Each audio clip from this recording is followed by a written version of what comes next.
आज हम लोग बात करेंगे ग्लैंड के बारे में। इससे पहले लेक्चर में हम लोग पढ़ चुके हैं कि ग्लैंड कितने टाइप की होती हैं और उनमें क्या क्या अंतर होता है। दरअसल ग्लैंड जो हमारी होती हैं वो एंजाइम या हार्मोन रिलीज करती हैं, उन्हें हम ग्लैंड कहते हैं। जिसमें एक्सोक्राइन ग्लैंड हम लोग पढ़ चुके हैं, एक्सोक्राइन ग्लैंड पढ़ चुके हैं, और दूसरी है हमारी इंडोक्राइन ग्लैंड।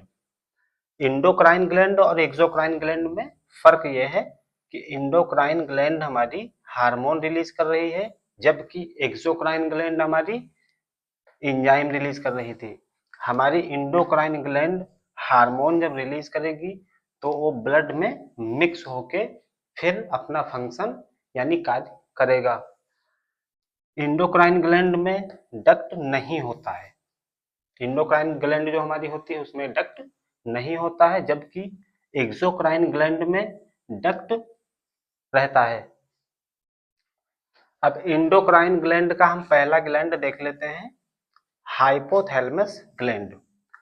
हाइपोथैलेमस ग्लैंड हमारा सुपर मास्टर ग्लैंड है। हाइपोथैलेमस ग्लैंड हमारा सुपर मास्टर ग्लैंड है। ये सभी इंडोक्राइन ग्लैंड को कंट्रोल करती है। जो ये हमारी हाइपोथैलेमस ग्लैंड है ये सभी इंडोक्राइन ग्लैंड को कंट्रोल करके रखती है, और ये हमारी hypothalamus gland nervous hormone release करती है। हमारी hypothalamus gland nervous hormone release करती है। दूसरी देख लेते हैं पीनियल ग्लैंड। पीनियल ग्लैंड हमारी जो होती है तो ये दरअसल हमारी पीनियल ग्लैंड जो छोटे बच्चे होते हैं उनमें ज्यादा एक्टिव रहती है, क्योंकि पीनियल ग्लैंड हमारी दो हार्मोन रिलीज करती है। सेरोटोनिन जो हमारा होता है ये नींद लाने का काम करता है। नींद हमारी जो होती है वो सेरोटोनिन हार्मोन पे डिपेंड रहती है, इसलिए बच्चों को आप लोग देखे होंगे कि उनको नींद बहुत ज्यादा आती है। क्यों ज्यादा आती है? क्योंकि पीनियल ग्लैंड उनकी ज्यादा एक्टिव रहती है, इसलिए उन्हें नींद ज्यादा आती है। जब पीनियल ग्लैंड ज्यादा एक्टिव रहेगी बच्चों में तो सेरोटोनिन हार्मोन ज्यादा रिलीज होगा। जब ज्यादा रिलीज होगा तो उनको नींद ज्यादा आएगी। तीसरा देख लेते हैं थायराइड ग्लैंड। ये थायराइड ग्लैंड जो हमारा है लार्जेस्ट इंडोक्राइन ग्लैंड है। इंडोक्राइन ग्लैंड हमारा थायराइड लार्जेस्ट है। थायराइड ग्लैंड हमारा इंडोक्राइन सिस्टम में लार्जेस्ट ग्लैंड है, जबकि पूरी बॉडी में हमारी सबसे बड़ी ग्रंथि यानी लार्जेस्ट ग्लैंड हमारा लीवर होता है।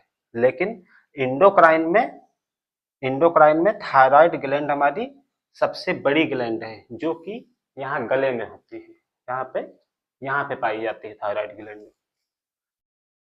थायराइड ग्लैंड बीपी कंट्रोल करने का काम करता है। थायरोक्सिन हार्मोन रिलीज करता है। कौन? Thyroid gland. थायरोक्सिन हार्मोन जो हमारा होता है वो टायरोसिन आयोडीन से बना होता है। थायरोक्सिन हार्मोन हमारा टायरोसिन आयोडीन से बना होता है। जब आयोडीन की कमी होती है, जब आयोडीन की कमी होती है तो हमें घेंघा रोग होता है। यहाँ पे बड़ा सा दिखने लगता है, उसे हम घेंघा रोग कहते हैं। तो किसकी कमी से होता है? आयोडीन की कमी से होता है। अब चौथी देख लेते हैं पैराथायरॉइड ग्लैंड। हाइपोथैलेमस हमारी सुपर मास्टर ग्लैंड है, जबकि पिट्यूटरी ग्लैंड हमारी मास्टर ग्लैंड है। तो पैराथायरॉइड ग्लैंड जो हमारी होती है वो पिट्यूटरी ग्लैंड के कंट्रोल में नहीं रहती। बाकी कुछ ग्रंथियां यानी ग्लैंड हैं जो पिट्यूटरी के कंट्रोल में रहती हैं, लेकिन पैराथायरॉइड ग्लैंड हमारी पिट्यूटरी ग्लैंड के कंट्रोल में नहीं रहती है। पैराथायरॉइड पैराथायरॉइड जो ग्लैंड हमारी होती है वो रिलीज करती है पैराथायरोक्सिन हार्मोन। पैराथायरोक्सिन ये हार्मोन रिलीज करती है। पैराथायरोक्सिन हार्मोन कैल्शियम फास्फोरस की मात्रा को ब्लड में नियंत्रित रखता है। हमारे ब्लड में कैल्शियम और फास्फोरस की मात्रा को नियंत्रित रखने के लिए पैराथायरॉयड हार्मोन जिम्मेदार रहते हैं और इसके इंडोक्राइन सिस्टम के बचे हुए ग्लैंड हम अगले लेक्चर में पढ़ेंगे।